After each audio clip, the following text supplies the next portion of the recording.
बाबू शोभाराम राजकीय कला महाविद्यालय अलवर के भूगोल विभाग में अध्ययनरत विद्यार्थियों का मैं डॉक्टर सत्यदेव पुनः आज की क्लास में स्वागत करता हूं।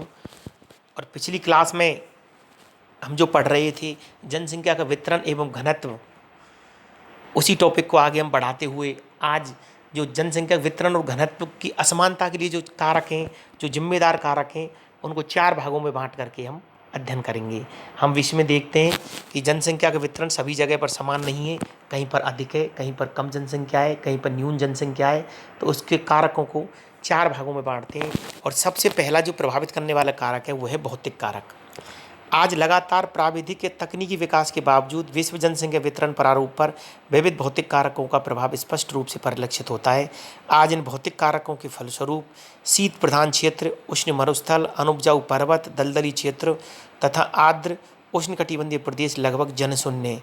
तो ये जो विपरीत भौगोलिक परिस्थितियों के क्षेत्र हैं वहाँ पर लगभग जनसंख्या न के बराबर है। प्रमुख भौतिक जो कारक हैं जो जनसंख्या वितरण घनत्व को प्रभावित करते हैं उनमें भौगोलिक स्थिति। अब देखिए, जिन क्षेत्रों की भौगोलिक स्थिति अच्छी होती है वहाँ पर जनसंख्या घनत्व ज़्यादा पाया जाता है। इसी प्रकार से अक्षांश, जैसे निम्न अक्षांशीय क्षेत्र और उच्च अक्षांशीय क्षेत्र दोनों ही मानव बसाव के लिए अधिक उपयुक्त नहीं है। तो जो 20 से 60 डिग्री जो अक्षांशों का जो क्षेत्र है वहाँ पर जनसंख्या घनत्व ज़्यादा पाया जाता है। नंबर 3 है स्थलाकृति, धरातलीय स्वरूप या उच्चावच। अगर धरातलीय स्वरूप समतल है, मैदानी क्षेत्र है, वहाँ पर ज़्यादा जनसंख्या निवास करती है। जबकि यदि पर्वतीय क्षेत्र है, पठारी क्षेत्र है, तो वहाँ पर जनसंख्या घनत्व कम पाया जाता है। नंबर 4 है जलवायु, क्लाइमेट।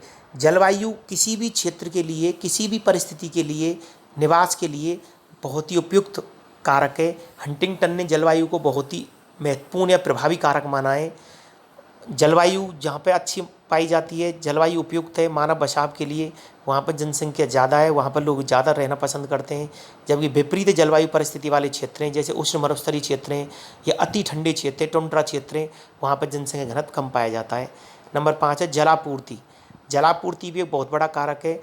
जलापूर्ति जल की एक महत्वपूर्ण आवश्यकता है। जिन क्षेत्रों में जल आसानी से मिलता है वहाँ बस्तियाँ बस जाती हैं।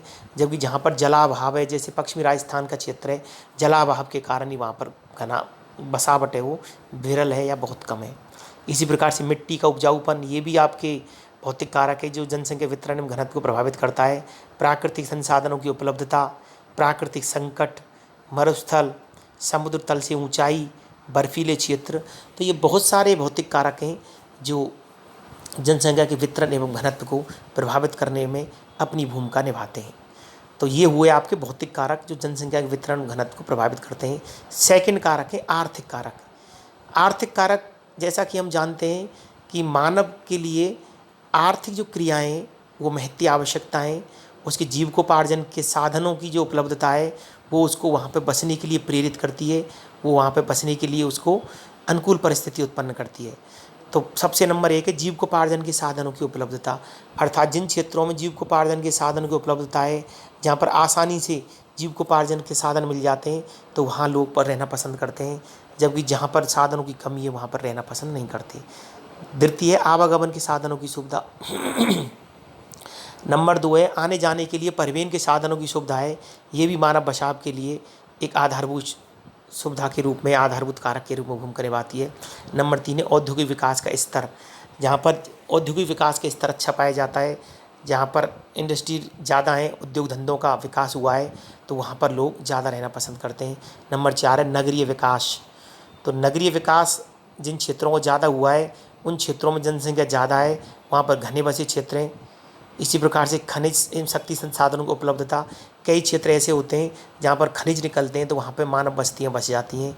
कृषिगत विकास का स्तर, कृषि के विकास के लिए अनुकूल जो दशाएं, जैसे भारत की दृष्टि से हम देखें तो गंगा यमुना जो क्षेत्र है, नदी बेसिन जो क्षेत्र है, वहाँ पर अधिक लोग निवास करते हैं।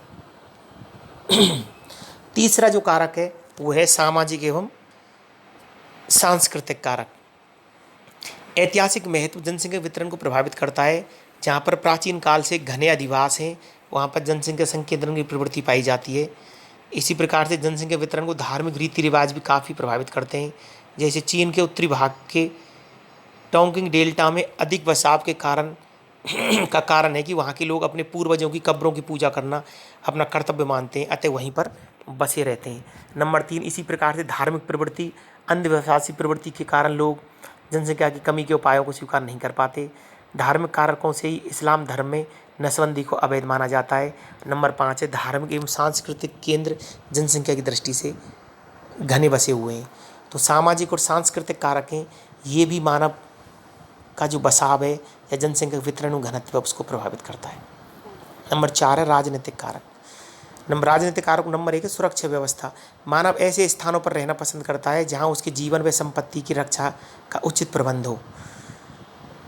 नंबर 2, मंगोलिया में कम घनत्व का कारण यह है कि वहाँ पर सुसंगठित या शक्तिशाली संगठन का या शासन का अभाव है और चोर डाकुओं का आतंक है, इसलिए वहाँ पर जनसंख्या वितरण कम है। नंबर 3, सरकार की आवास प्रवास नीति, जैसे ऑस्ट्रेलिया की श्वेत नीति के कारण वहाँ पर जनसंख्या घनत्व कम है। तो कई जो पश्चिमी देश हैं उनकी जो आवास प्रवास नीति वो काफ़ी कठोर है, इसलिए वहाँ पर लोगों का बसना आसान नहीं होता, इसलिए वहाँ पर जनसंख्या घनत्व कम है। जनसंख्या वितरण घनत्व की दृष्टि से विश्व के देशों को 3 वर्गों में हम रख सकते हैं, जैसे मानवीय जमघट का क्षेत्र या महाजन समूह, अर्थात वो क्षेत्र हैं जहाँ पे जनसंख्या घनत्व बहुत ज़्यादा पाया जाता है, जनसंख्या बहुत ज़्यादा मात्रा में निवास करती है। दूसरा है सामान्य घनत्व के क्षेत्र जहाँ पर मध्यम स्थिति है। और नंबर 3 है लगभग जनशून्य क्षेत्र जहाँ पर जनसंख्या घनत्व बहुत कम है। तो सबसे पहले मानवीय जमघट का क्षेत्र या महाजन समूह, इनके बारे में हम चर्चा करेंगे।